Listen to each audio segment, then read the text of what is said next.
ቀኑ መጋቢት 16 ሆኗል። ወደ ዋሽንግተን መመለስ ከነበረበት ቀን በሁለት ቀን አዘግይቷል። ይህም የዋሽንግተንን መንግስት የሚያሰጋው ይሆናል።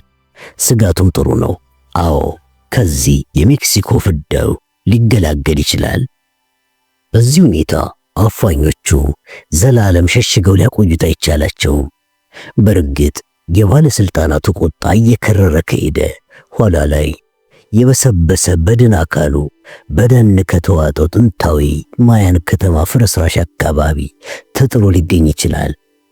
ያንን ማሰቡ ሽብር ለቀቀበት። እርምጃውን ገታ አድርጎ በአውራ ጣቱ በኩል ክብሪት ጭሮ ሲጋራ ለኩስና ከአንድ የድንጋይ ወንበር ላይ ተቀመጠ። ከሲጋራው ጠረን ሲጋራዎቹ የራሱ መሆናቸውን ተገነዘበ። ተመሳሳይ ወይም ምትክ ሲጋሮች የላቸውም ማለት ነው ሲል ደመደመ። አሁን ሁሉንም ነገር ከስር መሰረቱ ለመመርመር ራሱን አዘጋጀ። ለሁሉም ነገር ፍቺም ይሁንና ከአፈናው ጀርባ ያለውን ዓላማና እቅድ ግልጽ የሚያደርግ ማብራሪያ መስጠት መቻል አለበት። ደግሞም እያንዳንዷ ነገር ፍንጭ ትሆናለች፣ ፍቺም አላት፣ ደግሞ ሊኖራትም ይገባል። አውጥቶ አውርዶ ያወቃቸው እውነታዎች በደፈናው ከአንድ አይነት ድምዳሜ ላይ እንዲደርስ አደረጉት። ይሁንና አሁን ስለደረሰበት ድምዳሜ የሚያስብበት ጊዜ ማግኘት አልቻለም። ጆሲ ብዙ ደብዳቤዎችን ይዞ ወዳለበት በመምጣቱ ከሐሳቡ ነጠበ። ይቅርታ ሲኞር፣ ከሴንትራል ሆቴል ደብዳቤዎች አምጥቼልዎታለሁ። ደብዳቤዎቹ የት እንደሚገኙና ደብዳቤ በምን አድራሻ ቢላክሎት ሊደርሶት እንደሚችል በመጠየቅ ሊጀምሩ ይችላሉ። ሆኖም ከዶኒ ኔርኮ ደብዳቤን አስመልክቶ የተላለፈልኝ ትዕዛዝ ባለመኖሩ ላስረክቦት ወስኛለሁ። በጣም ደግ ሰው ነህ። በላውን አቀብለኝና ከፊቴ ጥፋ። እሺ ሲኞር። ሮጀር ኢንቨሎፖቹን ቀዶ ደብዳቤዎቹን አጤናቸው። አንደኛው ደብዳቤ የደረሰው ከወዳጁ ኑኔስ ሲሆን ኑኔስ ወደ ባጃ ካሊፎርኒያ ስላደረገው ጥንታዊ ጉዞ የሚያወሳ ነበረ። ከራሱ ቢሮ ሚስ ኬል የጻፈችለት ሁለት የግል ደብዳቤዎችንም ከደብዳቤዎቹ መካከል አገኘ። ከማርጆሪ የተላከ ምንም ደብዳቤ ባለማግኘቱ በጣም ተገረመ። ሁሌም ቢሆን ሳትጽፍለት የቀረችበት አጋጣሚ አልነበረም። በዛ ወቅት ዘመድ ጥየቃ ከከተማ ወጣ መሄዷ ትዝ አለው። እርሱም ቢሆን ከሀገር የወጣው ለረጅም ጊዜ ለያታለው ብሎ አልነበረም። ከጥንታዊ የዜጎች ማህበር የተላከ አንድ ደብዳቤ ማገኘ። የሆነ ማስታወቂያ ወይም ማሳሰቢያ ሊሆን እንደሚችል በመገመት ኤንቨሎፑን ሊቀዶ ጀምሮ ተወው። የሆነ አንገብጋቢ ነገር ካልሆነ በስተቀር ኬሊ የማስታወቂያ ደብዳቤ ማድሪድ ድረስ መላኩ ፈጽሞ አያሳስባትም። እናም ደብዳቤውን ከሽጉ አውጥቶ ማንበብ ጀመረ።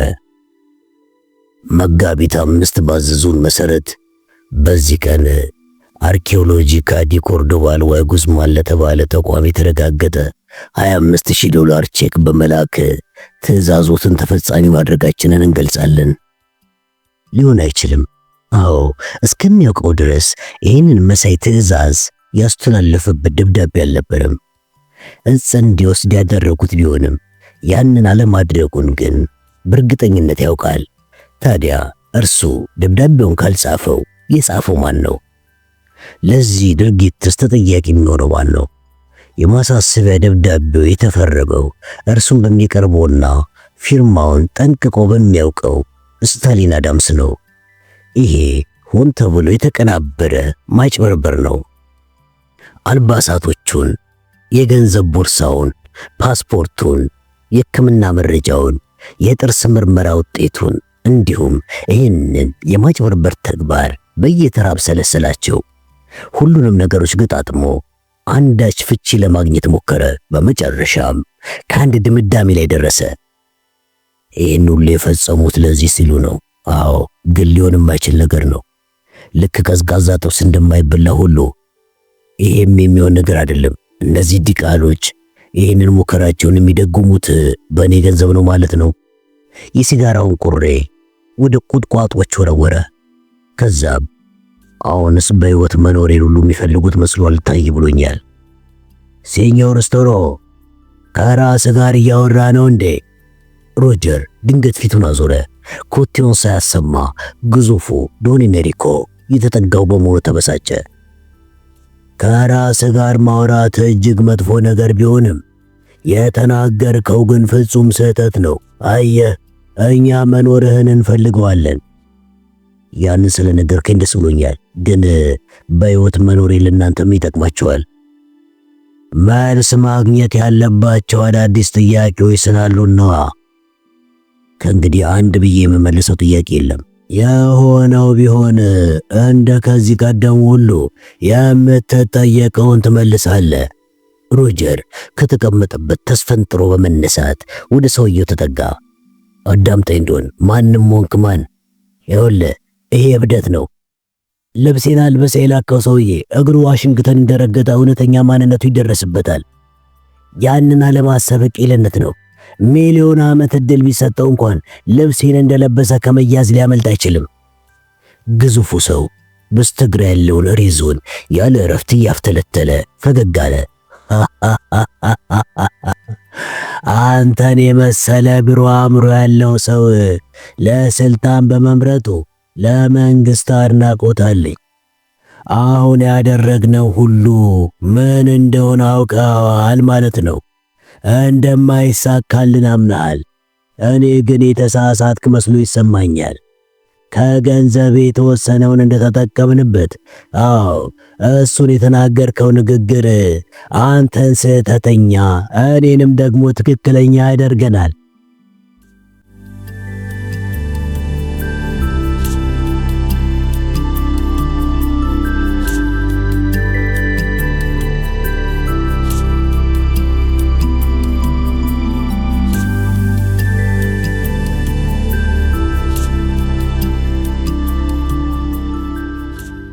ሜሪ ማርጋሬት አለቃዋ ወደ ዋሽንግተን ተመልሶ በማየቷ ደስ ብትሰኝም በደረሰበት ከባድ ሐዘን ምክንያት አይኖቿ እንባ አቅረዋል። በአካሉ ላይ ለደረሰው ጉዳት ከልክ በላይ መጨነቅ ብቻ ሳይሆን መርበትበት ሁሉ ይታይባታል። ቮንቴስላው ግን ይህንን ያህል መጨነቋና ለሱ ትኩረት መስጠቷ አላስደስተውም።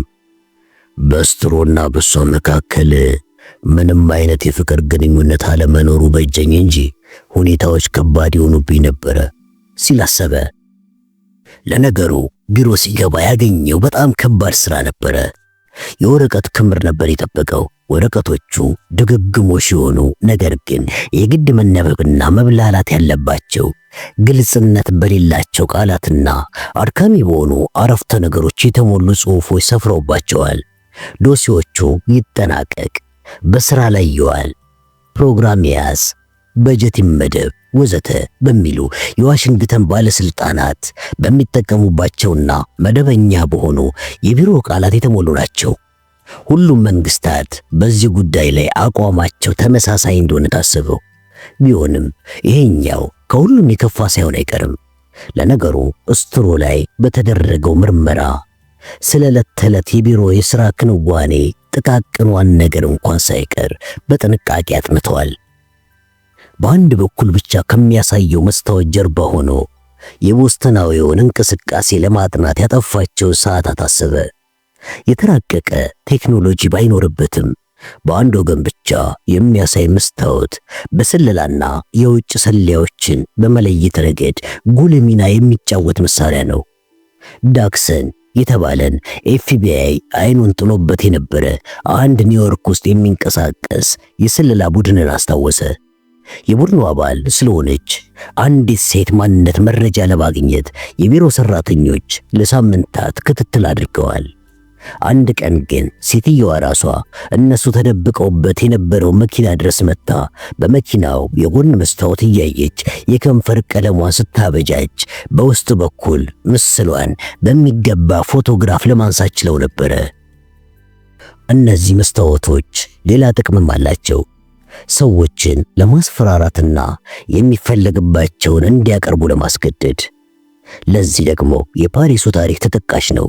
ሰውየው በጣም ውድና ምቹ በሆነ አንድ የሽርሙጥና ቤት ውስጥ በነፃ እንዲዝናና ከተደረገ ከጥቂት ምሽቶች በኋላ ተመልሶ እዚያው ጎራ ይላል። የተደረገለት መስተንግዶ ከመጀመሪያው ተመሳሳይ ቢሆንም የተጠየቀው ዋጋ ግን እርሱ ከገመተው ጋር በፍጹም የሚገናኝ አልነበረም። ለዚህም የተሰጠው መልስ ዛሬ ስትዝናና እየተቀረስክ ስለነበረ ነው የሚል ነበረ። በበፊቱ አስቀያሚ ማንነቱ የአሁኑን ቢሮውን ከመጎብኘቱ በፊት በዋሽንግተን ያሳለፋቸውን 3 ቀናት አሰበ። በጣም ሰፊ በሆኑ የመንግስት ህንፃዎች፣ ንጣታቸው በሚያብረቀርቅ ሐውልቶችና የመታሰቢያ ድንጋዮች፣ ከካፒታል ሂል በሚነሱ ሰፋፊ ጎዳናዎች፣ እኩል ስፋት ባላቸው መንገዶች የተፈጠረች ከተማ ናት ዋሽንግተን። የከተማዋ የአወቃቀር ፕላን ከፓሪስ ጋር ይመሳሰላል። የሁለቱን ከተሞች ንድፍ የሰራው ፒርሲን ፋን እንደሆነ ትዝ አለው። በየትኛውም አቅጣጫ የመጣን ጠላት ለመመከት መድፎችንና ጊዜያዊ ምሽጎችን በየጎዳናዎቹ መጨረሻ ማለትም በከተማው ዳርቻ ባሉ አካባቢዎች ሁሉ ለማስቀመጥ እንዲያመች ሆኖ ነው የከተማው ፕላን የተነደፈው። ምናልባትም በውጊያ ወቅት ማፈግፈግ የግድ ቢሆን መሃሉ የከተማው ክፍል ከሁሉም የከተማው ዳርቻዎች የሚነሱ ጎዳናዎች መገናኛ ስለሆነ የተጠናከረና የተደራጀ ጦር ለማዘጋጀት ይቻላል። በእርግጥ ይህ ፕላን ተቀባይነት ያገኘው እንግሊዞች ዋሽንግተንን ካቃጠሉ በኋላ ነው። አሁን ግን ፕላኑ ለከተማዋ አለመረጋጋትና ረብሻ መጨናነቅ የራሱ የሆነ አስተዋጽኦ እያደረገ ነው። በጎዳናዎቹ ላይ ያሉትን የትራፊክ መብራቶች በአንድ አይነት ሰዓት ተሽከርካሪዎችን እንዲያቆሙና እንዲለቁ ማድረግ ጭራሽ አይቻልም ማለት ያስደፍራል። የሚቻልበት ቦታ ደግሞ በስራ ላይ አልዋለም። ምንም ሳይቆይ አንድ ሰፈርን አልፎ ማሽከርከር ብዙ እንደመጓዝ ይቆጠራል። የሥራ መውጫ ሰዓት ከሆነም የአንድን ሰፈር ግማሽ ርቀት ማሽከርከር ብዙ ማለት ነው። በአንዳንዶች መንገዶች ላይ ማሽከርከር የሚፈቀደው በቀን ለተወሰነ ሰዓት በአንድ አቅጣጫ፣ ቀጥሎ ደግሞ በሁለቱም አቅጣጫዎች፣ በመጨረሻም ከመጀመሪያው ተቃራኒ በሆነው አቅጣጫ በኩል ብቻ ነው። አንዳንዶቹ ጎዳናዎችና መንገዶችም ለብዙ ርቀት ሳይቆራረጡ ከሄዱ በኋላ በባንክ ሕንፃ ወይም በሆነ ፓርክ አሊያም ዋይት ሃውስ ውስጥ ገብተው ይሰወሩና ትንሽ ርቀት ተጉዘው ፊታቸውን ወደ ሌላ አቅጣጫ በማዞር ከተሰወሩበት ብቅ ይላሉ። በዚህ ላይ አራቱንም አቅጣጫዎች የሚያገናኙ ክብ አደባባዮች አሉ። ከነዚህ አደባባዮች በጣም አሰልቺው ደግሞ ዱፓንት አደባባይ ነው። እዛ በእግሩ የሚጓዝ መንገደኛ እንኳን 100 ሜትር ለመጓዝ 6 የእግረኛ መቆጣጠሪያ መብራቶች ማለፍ አለበት። ደግሞም የትኛው መብራት እኩል ለእግረኛ የሚለው ምልክት አያሳይም። አንዳንዴ በኮኔክቲከት ጎዳና ላይ የከተማዋ ባለስልጣናት አረንጓዴው መብራትና ቁም የሚለውን ጽሑፍ እንዲሁም ቀዩ መብራትና ሂድ የሚለውን ጽሑፍ በአንድ ላይ እንዲበሩ ያደረጓቸው ይመስላል። በአጠቃላይ ፈጣን ተሽከርካሪዎችና አየር ማቀዝቀዣ የተገጠመላቸው ዘመናዊ አውቶቡሶች ከመጡ በኋላ የከተማዋ የትራፊክ እንቅስቃሴ ፍጥነቱ በሰዓት ሲለካ በፈረስ ከሚጎተቱ ጋሪዎች ከነበሩበት ዘመን ግማሽ በግማሽ ቀንሷል። ቮንቴስላው በፍጥነት ያስተዋለው ነገር ከመገናኛ መሳሪያዎች፣ IBM ማሽኖች፣ በኤሌክትሪክ የሚሰሩ የጽህፈት መሳሪያዎች፣ ኮምፒውተሮችና በዘመናዊ መጓጓዣ ከሚጠቀሙ ተላላኪዎች መምጣት በኋላ የዋና ዋና መንግስታዊ የሥራ ክንዋኔዎች ተላላኪዎች ፈረስ ከሚጠቀሙበትና የወፍ ላባ ቀለም ውስጥ እየተነከረ ይጻፍ ከነበረበት ዘመን በእጅጉ ቀንሷል። ምክንያቱም ያው አንድ ነው። ስለ ቢሮ ስራውም ሆነ ስለ ማርጋሬት ኬሊ ምንም የሚያሳስብ ነገር እንደሌለ ደመደመ። ቢያንስ ለጊዜው አያስብም። የቢሮክራሲው አሰራር ዝርዝር ከባድና ውስብስብ ቢሆንም ብዙም አላስጨነቀውም። ይልቅ ሌላ ትልቅ ትኩረትና ዝግጅት የሚያስፈልገው ከብሔራዊ ደህንነት ምክር ቤት አባላት ጋር ለመጀመሪያ ጊዜ ሲገናኝ እንዴት ሆኖ መቅረብ አለበት የሚለው ነገር ነው። ይህም መስሪያ ቤት ልክ እንደ ሌሎቹ የዋሽንግተን መስሪያ ቤቶች ሁሉ በምህጻረ ቃል ነው የሚጠራው። በዚህ ስብሰባ ላይ ፕሬዝዳንቱ ወይም ምክትል ፕሬዝዳንቱ፣ የውጭ ደህንነት ጉዳዮች ተጠሪው የጠቅላይ ፍርድ ቤቱ ፕሬዝዳንት፣ የሲአይኤና የኤፍቢአይ ባለስልጣናትና የተለያዩ መስሪያ ቤቶች አስተዳዳሪዎች ይገኛሉ። ሌሎች ባለስልጣናትም ግብዣ ከተደረገላቸው ብቻ የሚገኙበት ጊዜ አለ። ግን ግብዣውን የማጽደቁ ኃላፊነት ያለው በሱ እጅ ነው። ሮጀር ስትሮ እንደመሆኑ መጠን ምክር ቤቱ የሚሰበሰብበትን ጊዜና የስብሰባውን አጀንዳ ከማዘጋጀት ባሻገር ከካቢኔው ውጪ ካሉት ባለስልጣናት የትኞቹ በስብሰባው መካፈል እንደሚችሉም የሚወስነው እርሱ ነው። ምንም እንኳን ከጊዜ ብዛት አንዳንድ የሥራ ሂደቶች ያን ያህል ጥናት ሳይደረግባቸው በልምድ ብቻ ቢከናወኑም ስራው እጅግ ማራኪ ነው። አሁን በተለይ ስፍራውን ከያዘ በኋላ ነገሮች መቀየራቸው አይቀሬ ነው። እንደ ስትሮነቱ ከስብሰባው ተካፋዮች ውስጥ የሚያውቃቸው 3ቱን ወይም 4ቱን ብቻ ነው።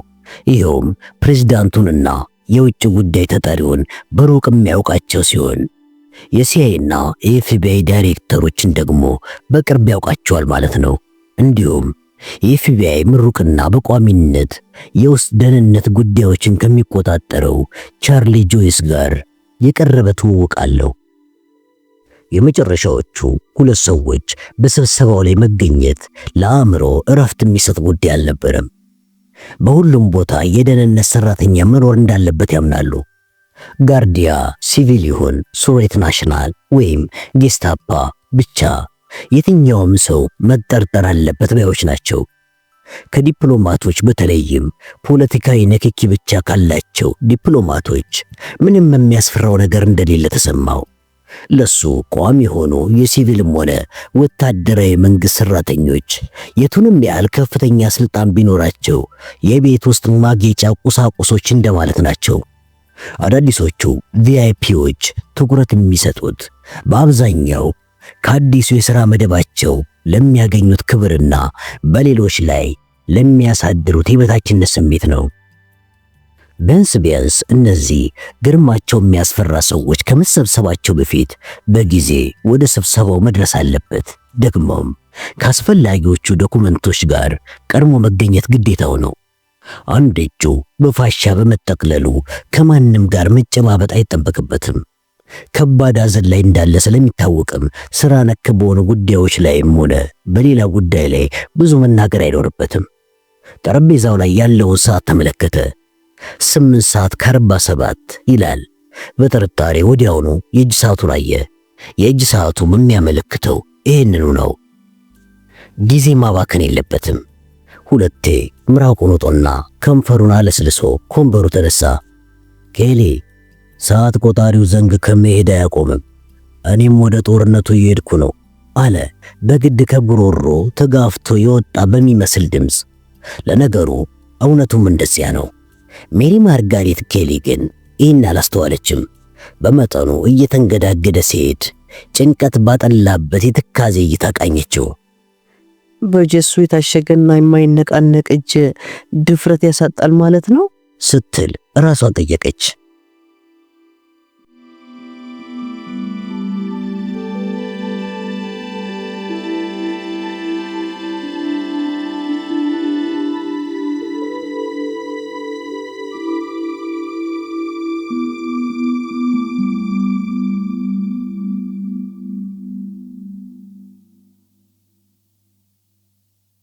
እንደተለመደው ስብሰባው የተካሄደው ዋይት ሃውስ ውስጥ ነው። የምክር ቤቱ መሰብሰቢያ ክፍል ልክ የአንድ ትልቅ ኮርፖሬሽን የቦርድ ሊቀመንበራት እንደሚሰበሰቡበት ክፍል አይነት ሆኖ በፕሬዝዳንቱ ቢሮዎችና በዋና ረዳቱ ቢሮ መካከል የሚገኝ ነው። ተሳታፊዎቹ በሙሉ የሚቀመጡት በአራት ማዕዘን ጠረጴዛ ዙሪያ ነው።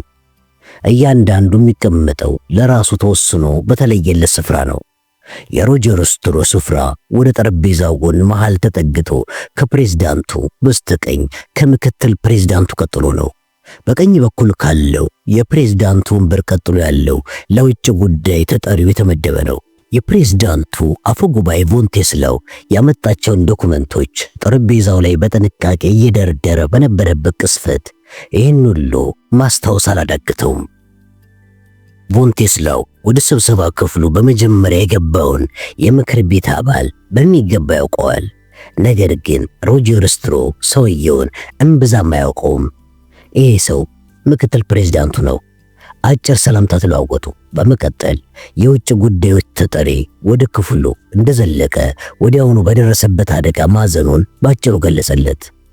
ያልተጎዳውን እጁን መታ አድርጎ ፈገግታ የለገሰውን ቻርሊ ጆይስን ጨምሮ ሌሎቹም አንድ በአንድ ወደ ክፍሉ ገቡ። ከሁሉም ዘግይቶ ወደ ክፍሉ የዘለቀው የኤፍቢአይ ዳይሬክተር ነበረ። ሁለቱም በሩቅ የአንገት ሰላምታ ተለዋወጡ። ጀርመናዊ ዳይሬክተር አላዛኙ የህንድ ቄስ ሰር ሮጀር ስትሮ ብሎ የሚጠራውን ሰውዬ እንደማይወደው ያውቃል። ቮን ቴስላው ምንም እንኳን እውነት በማይመስል ዓለም ውስጥ ካለ መድረክ ላይ የቆመ ያህል ቢሰማውም ዘና ብሏል። በጠረጴዛው ዙሪያ የሚያያቸው ከዝርዝር የሰለላ መረጃዎችና በራሱ ሮጀር ስትሮ ለረጅም ጊዜ በትጋትና ጥንቃቄ ያጠናቸው ሰዎች ናቸው። አይኖቹን ከነሱ ላይ መንቀል አልቻለም። የነሱም አይኖች በእርሱ ላይ እንደተተከሉ ተሰማው። ግን ግምቱ ትክክል አልነበረም። ሰዎቹ እርስ በራሳቸው ተራ ነገሮች እያወሩ አሊያም ደግሞ ከፊት ለፊታቸው የተቀመጡትን ወረቀቶች እያጤኑ ነበር። ልክ ለ3 ሰዓት 1 ደቂቃ ሲቀረው ዝግ ሆኖ የቆየው የጀርባ በር ራሱ አውቆ በሰዓቱ የተከፈተ በሚመስል ሁኔታ ወለል አለ። የአሜሪካው ፕሬዝዳንት ፈጠን ባለ እርምጃ ወደ ክፍሉ ሲገቡ ሁሉም ከተቀመጡበት ተነሱ። ቀጣዩ ጊዜ ለቮን ቴስላው አስፈሪም አስጨናቂም ጊዜ ነበረ። እንደምን አደራችሁ ክቡራን አሉና ፕሬዝዳንቱ በቀጥታ ወደ ቮን ቴስላው አመሩ። እጃቸውን ባልተጎዳው ትከሻው ላይ ጣል አድርገው ሐዘን በተቀላቀለበት አስተያየት ተመለከቱት። ቮን ቴስላው ግን የፕሬዝዳንቱን ፊት ማየት እጅግ ከብዶት እንዳቀረቀረ ቆየ። እኔና ኤሌን በጣም አዝነናል። በቅርቡ የራት ግብዣ ልናደርግልህ አስበናል። እዚህ ካለነው የተወሰነው የግብዣው ተካፋዮች ነን። ታዲያ እነዛ ዲቃሎች ፋታ ከሰጡን ነው አሉት። እግዚኦ ትልቅ መከራ ነው የሚጠብቀኝ አለ ቮን ቴስላው በውስጡ። ይሄ እኮ ለኔ ያለማሰብ ማለት ነው አላቸውና ወዲያውኑ በስልጠናው ወቅት ፕሬዝዳንቱ በተደጋጋሚ ለበላይም ለበታችም ባለስልጣናት ግብዣ እንደሚያደርጉና ማንም ተጋባዥ ደግሞ የፕሬዝዳንቱን ግብዣ አለመቀበል እንደማይቻለው የተነገረውን አስታወሰ። ይህም የሆነበት ምክንያት ተጋባዦቹ የስልጣን ወንበሩን ይዘው ወደ ላይ ለመውጣት ስለሚሽቀዳደሙ መሆኑን ያውቃል። በሽቅድድሙ ተውጠው እዛው እንደሚቀሩም ይገባዋል። ባለቤታቸው ኤሌንና ቀጠሮቻቸውን የምታሰናዳላቸው ጸሐፊያቸው ደግሞ ይህን በማከናወን የተካኑ ናቸው። ስለዚህ ቮን ቴስላው የተጨነቀ በሚመስል ድምፅ ግብዣውን በደስታ እንደተቀበለ ተናገረ። ፊቱ ላይ ያለው ፕላስተር ምን አይነት ከባድ ጊዜ እንዳሳለፈ የሚጠቁም በመሆኑ ድምፁ የተጨነቀ ቢያስመስለውም ምንም ማለት አይደለም። 2 ሰዓታት ያህል ከፈጀው ስብሰባ በኋላ ለአብዛኞቹ የመብላት ፍላጎትን የሚዘጋ ምሳ ቀረበላቸው። የቀረበላቸው ምግብ ብዙ ቀልዶች የተነገሩበት ምግብ ቢሆንም የምግቡ ጣዕም የለሽነትና የምግብ ዝርዝሩ የተሰብሳቢዎቹን ምግብ ፍላጎት ከግምት ያላስገባ ነበረ። ቮን ቴስላው እንደዚህ የተደረገው የፖለቲካ ተቃውሞን ለመቀነስ ሲሆን ሲል ራሱን ጠየቀ። ካለበለዚያ ምግብ ላይ ብዙ ገንዘብ ይወጣል መባሉ እንደማይቀር ታሰበው። ቁጠባና ተራ ነገር ሁሌም ቢሆን በሌሎች ላይ ሲደረግ ነው የሚያምረው።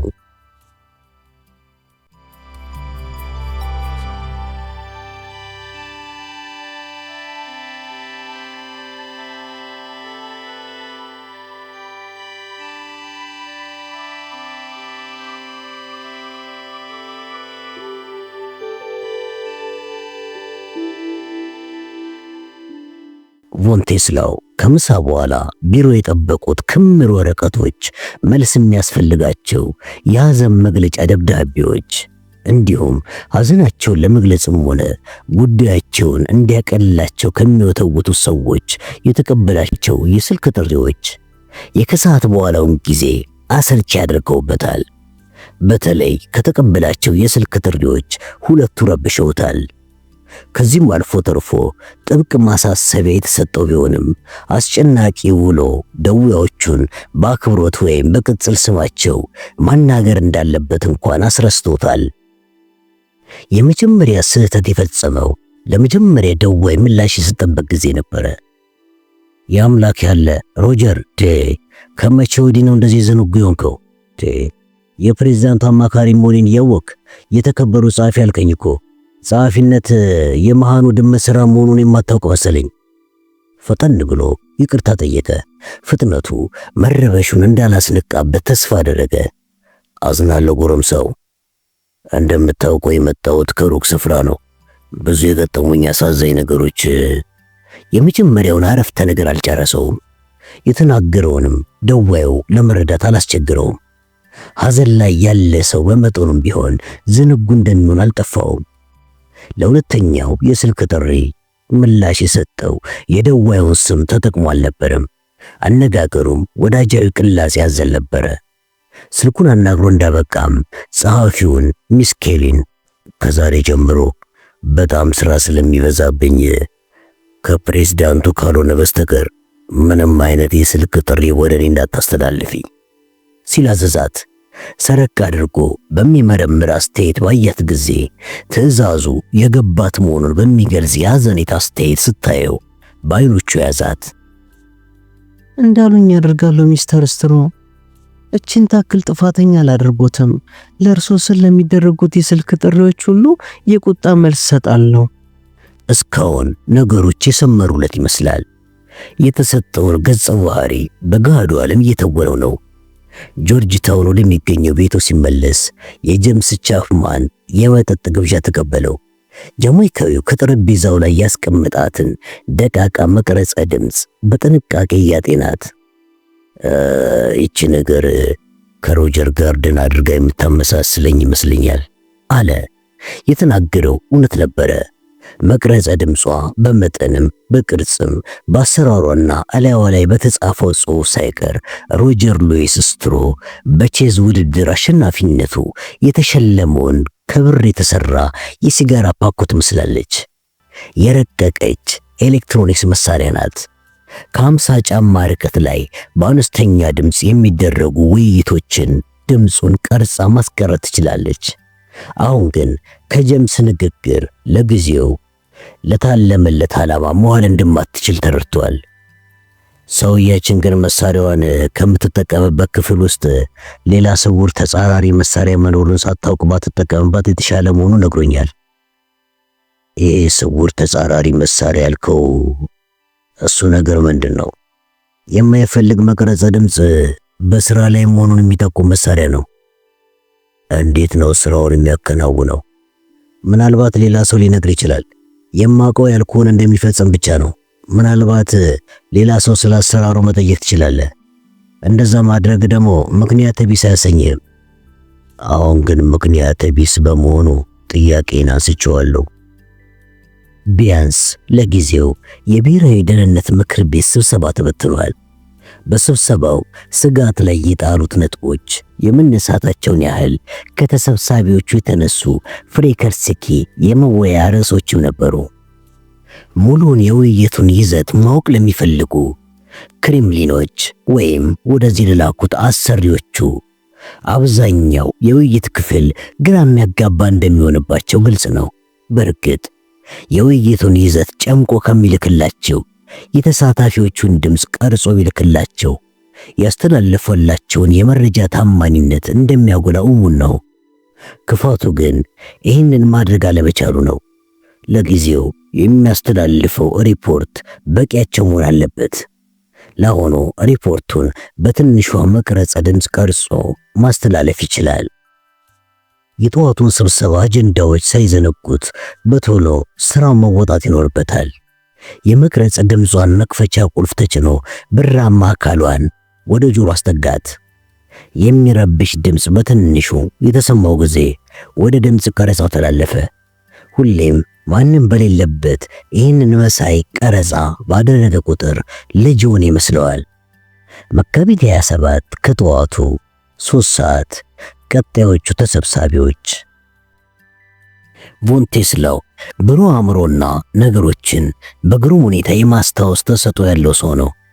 በዚህ ለጥዋት ግን በውጥረት ውስጥ የነበረ በመሆኑ እንደ ወትሮ የሰው ቴፕ ሪከርደር መሆን አልቻለም። ምናልባትም ትውስታዎቹን በወረቀት ማስፈር ይኖርበት ይሆናል።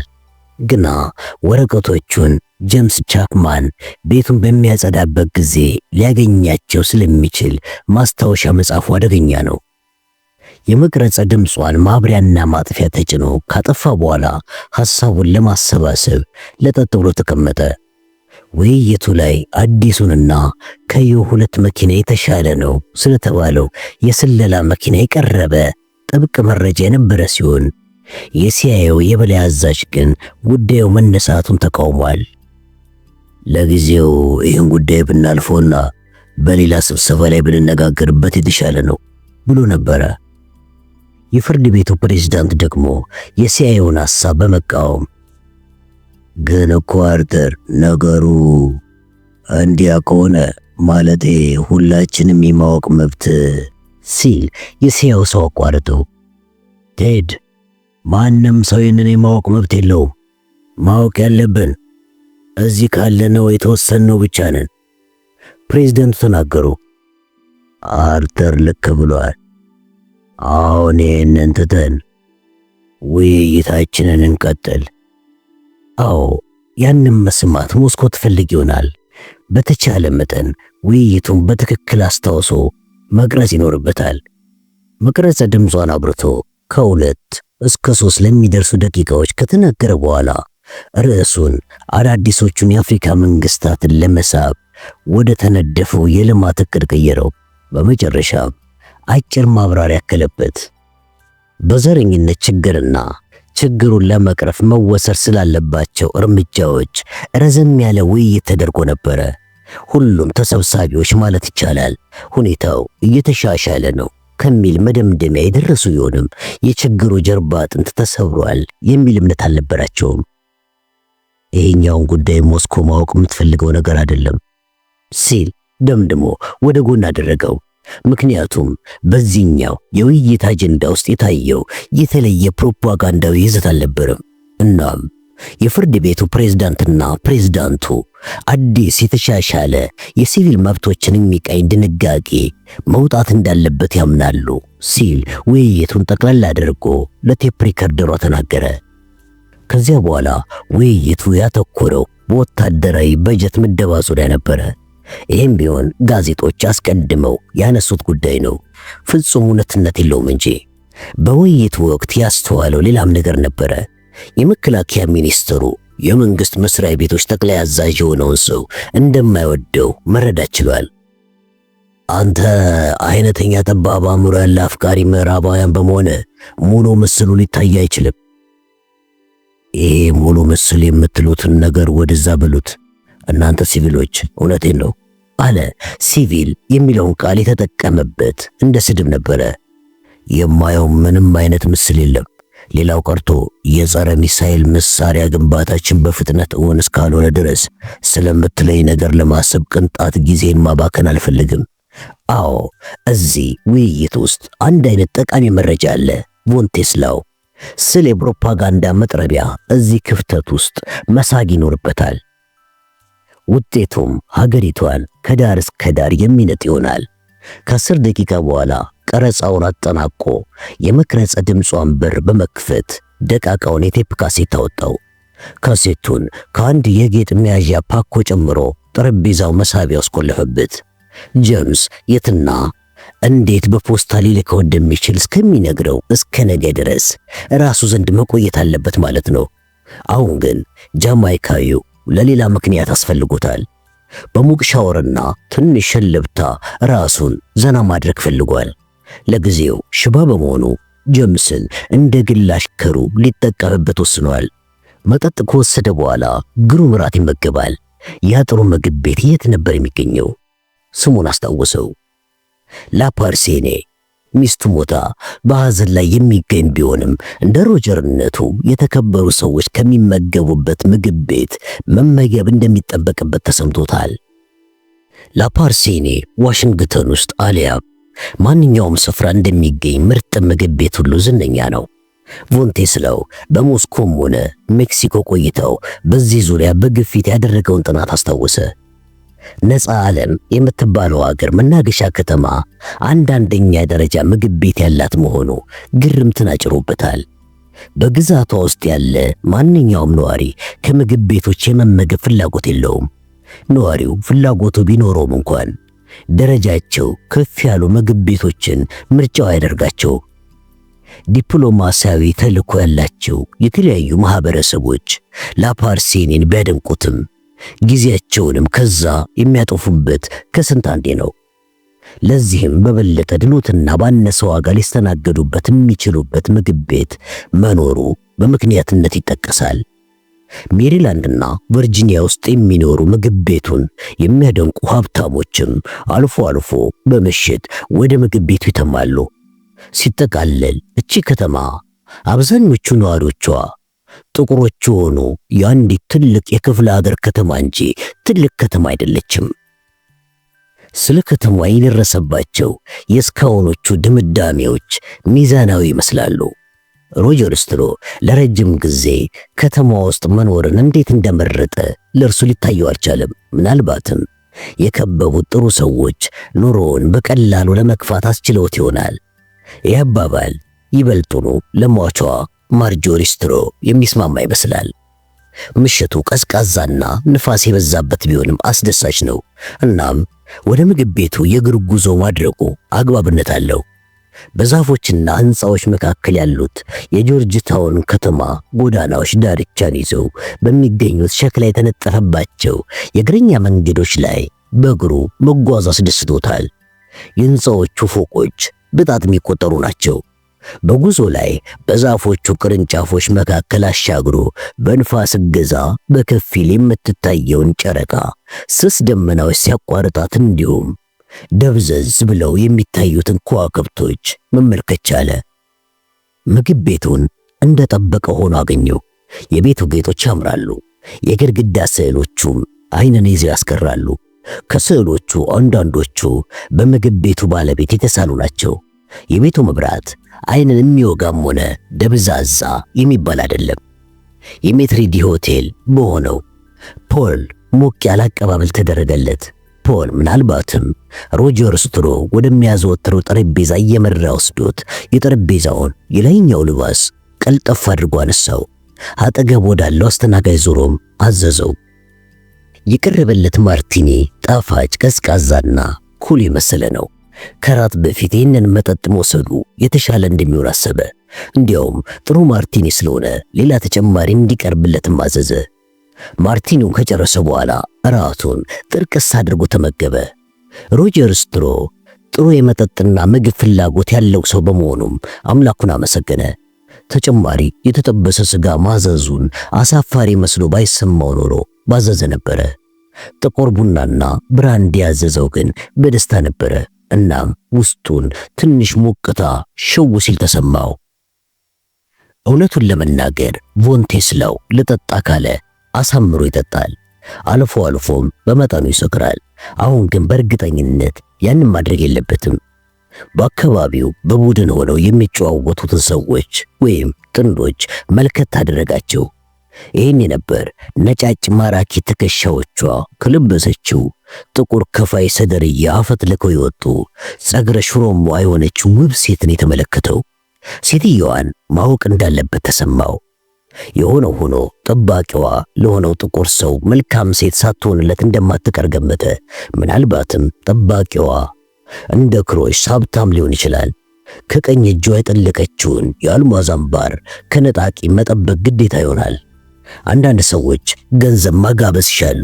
እርሱ ግን እንደዚህ አይነት ሐሳብ ከአእምሮዬ ውስጥ ማውጣት አለብኝ ሲል ለራሱ ተናገረ። ይህ ተልእኮ ረጅም፣ አታካችና አደገኛ ነው። በተለይ ሌሊት የሚያሳልፈው ብቻውን መሆኑን አሰብና ለፖል ከብራንዲው እንዲደግመው ምልክት ሰጠው። በትካዜ እንደተዋጠ አይኖቹን ወደ አንደኛው ጥግ ወርወር ሲያደርጋቸው ሲጠብቀው የነበረውን ነገር አየ።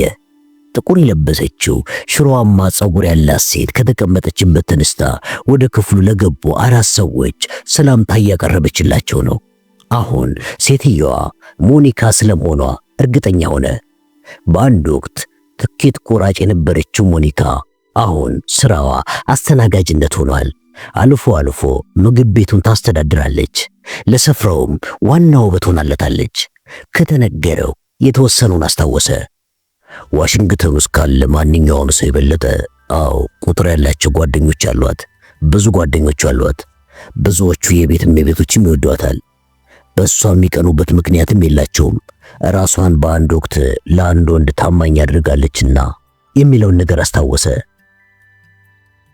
4ቱን ሰዎች በማስተናገድ ላይ ያለች ልብ ብሎ ተመለከታት። ውብ ከመሆኗም በላይ አረማመዷ ይማርካል። ቦታ ካስያዘቻቸው በኋላ ፊቷን ወደ እርሷ ዙራ ተራመደች። ስትራመድ ቀይ ሽሮማ አንጸባራቂ ፀጉሯ እላይና ታች ይላጋል።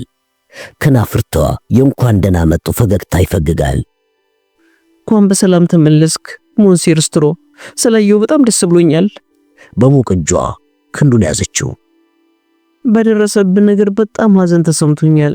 ብቻ አሁን እነኚህን ነገሮች ባናነሳቸው የሚሻል ይመስለኛል። አዘኔታ የሚፈነጥቁ አይኖቿ ከአይኖቹ ጋር ተጋጩ።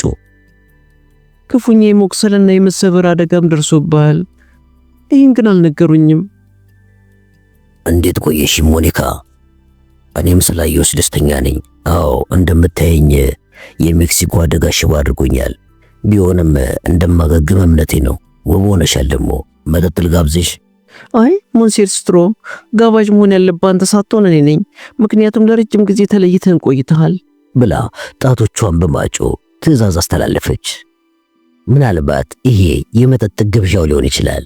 ምናልባትም የተገባችው ሽቶ ወይም ደግሞ ተክለ ሰውነቷ አሊያም ውብ ፈገግታዋ ስቦትም ይሆናል።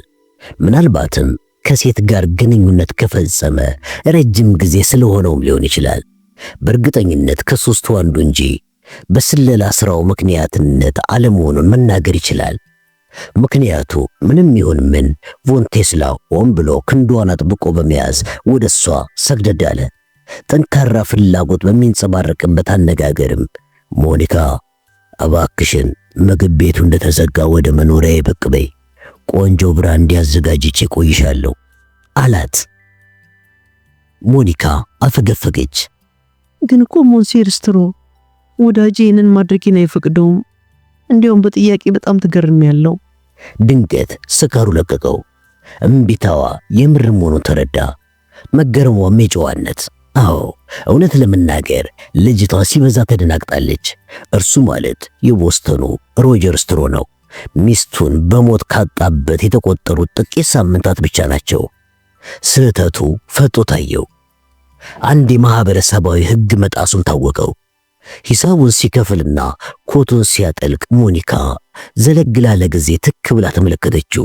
በሐሳቧም ይህ እንግዳ ነገር ነው፣ ፈጽሞ እኮ ራሱን አይመስልም አለች።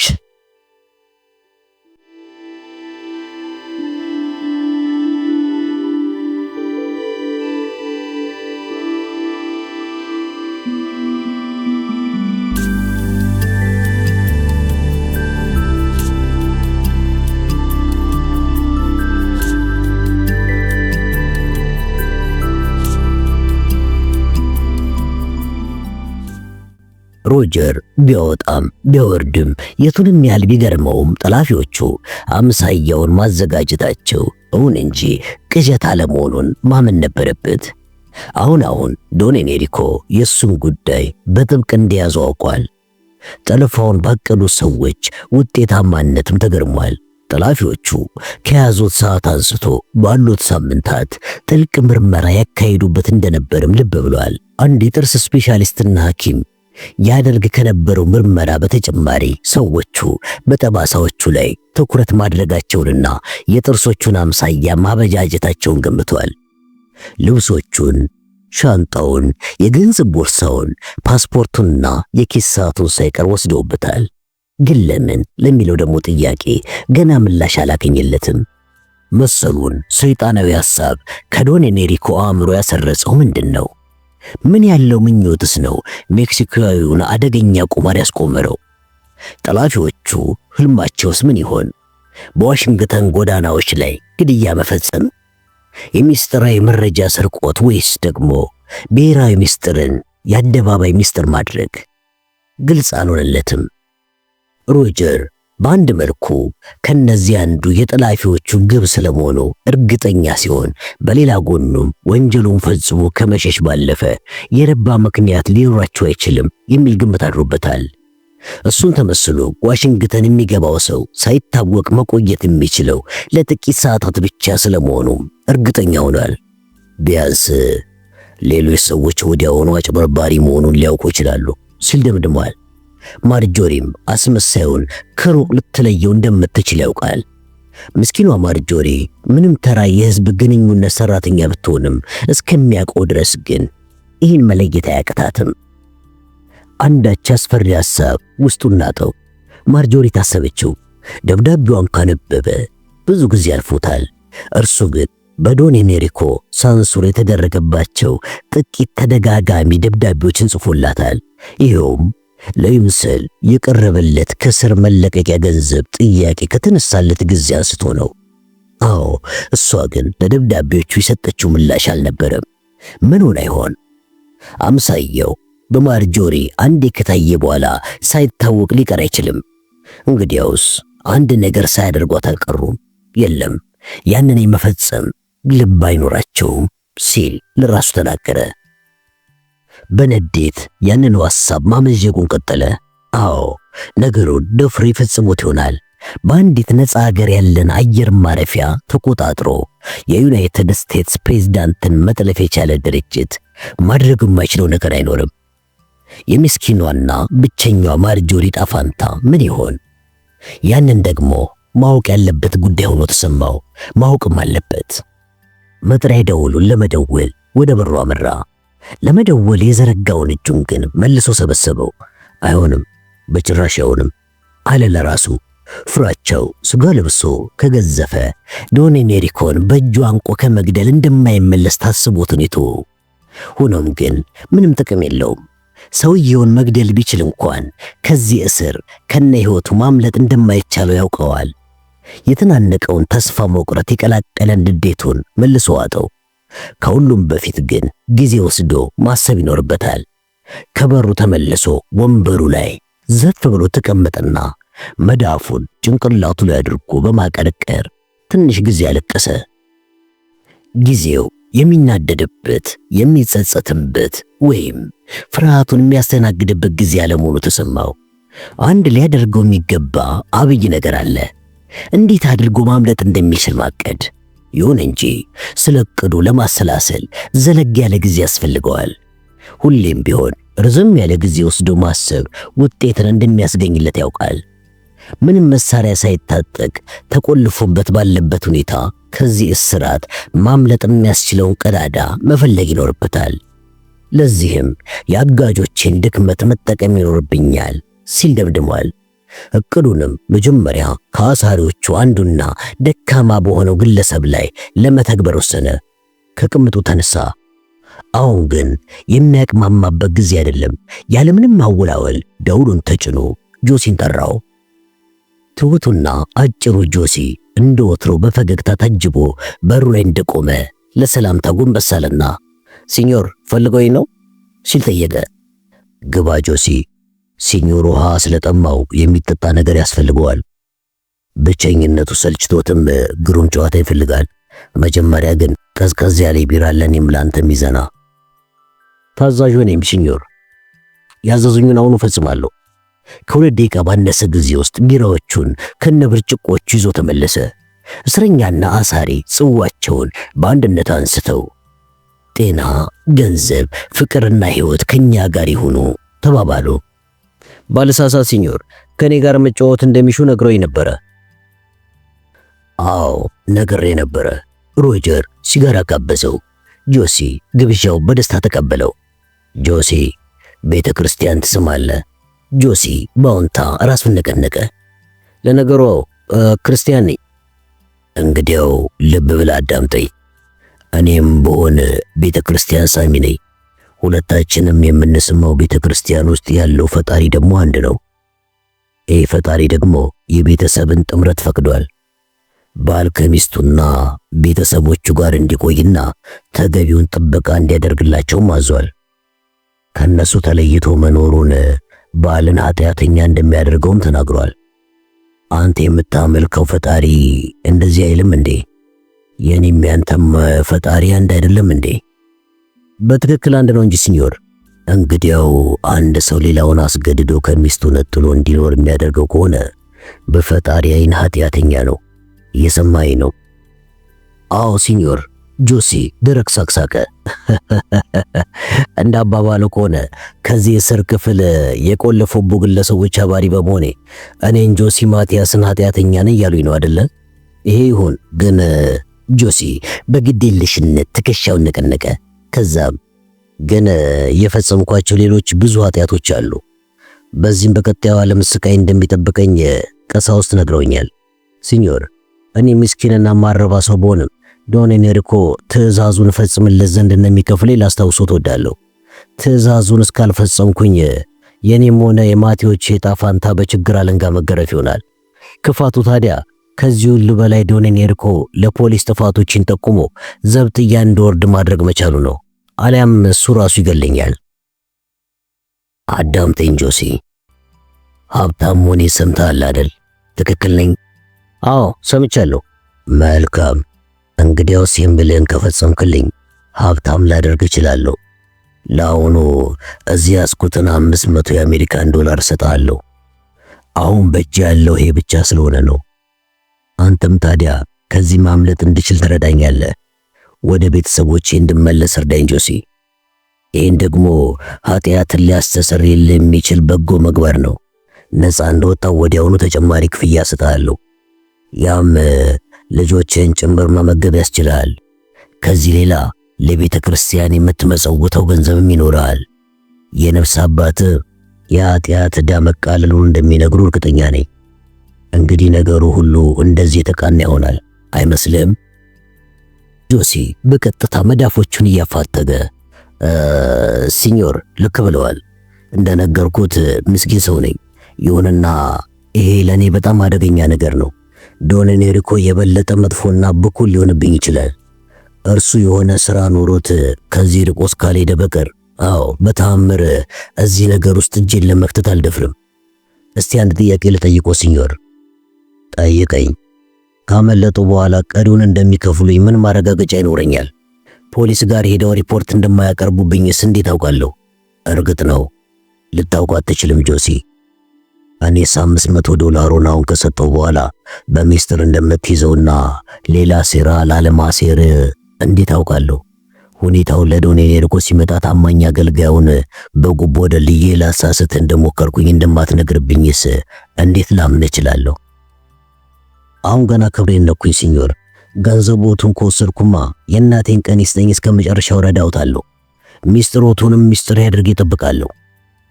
ሮጀር ጆሲ እውነተኛ እናቱን በትክክል ማወቅ አለማወቁን እንኳን እየተጠራጠረ ከኪሱ አንድ ኤንቨሎፕ አወጣና ከኤንቨሎፑ ቼክ መዘዝ አድርጎ እንካ ጆሲ፣ አሁን የሰጠው ግማሹን ነው። ግማሹን ከግቢው ጋር ስታሳልፈኝ ሰጣለሁ።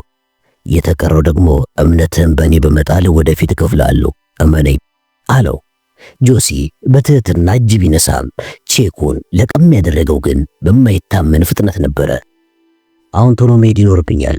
ብዙ ሰዓት አብረን በማሳለፋችን ለምን የሚል ጥያቄ ሊያነሳ ይችላል። በቃ ልሂድ ሲኒዮር።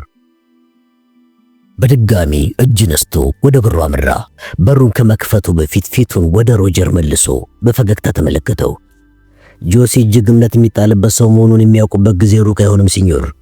ሮጀር በሐሳቡ እምነት የሚጣልበት የመጨረሻ ሰው ሲል ተናገረ። እርግጠኛ ነኝ ኤዲ ቃላ በዚህ አካባቢ የፖሊስ ሪከርድ ያለበት ሰው ነው። በግድያ ወንጀል ተከሶ የሚፈለግ ወንጀለኛ ይሆናል። ጥሩ ቆማሪ በሆን ኖሮ ጆሲን ከዚህ የበለጠ ነገር እንዲፈጽምልኝ ባደረኩት ነበረ። የሆነው ሆኖ አሁን ይህንን አስቸጋሪው መሰናክል ለማለፍ መሞከር ይኖርብኛል። ይሳካ እንደሆነ ወደፊት ማየው ይሆናል።